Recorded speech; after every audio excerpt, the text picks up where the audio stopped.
I'd like to begin with the news of the day.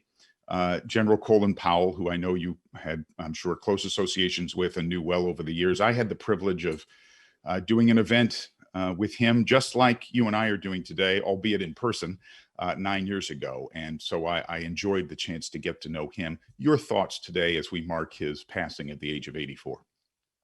Well, pretty special. He had become a friend to me while I was on active duty. When he was a four-star, I was a more junior officer, major at the time. But then when I was commanding in Afghanistan, he would reach out to me as a retired general officer just to provide a hearing. But there's also a story years ago when he wrote his memoirs.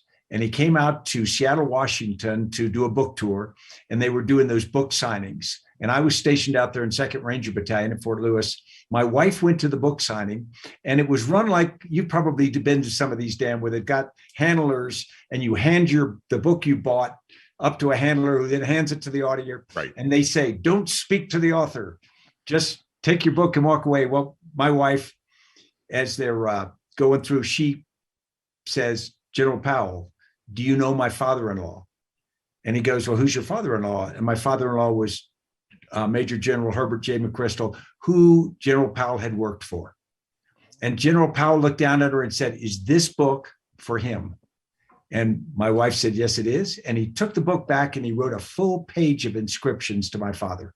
Oh, my goodness. And it was just, I mean, I say that because we think of him as a general or secretary of state. He was a class act as a human being.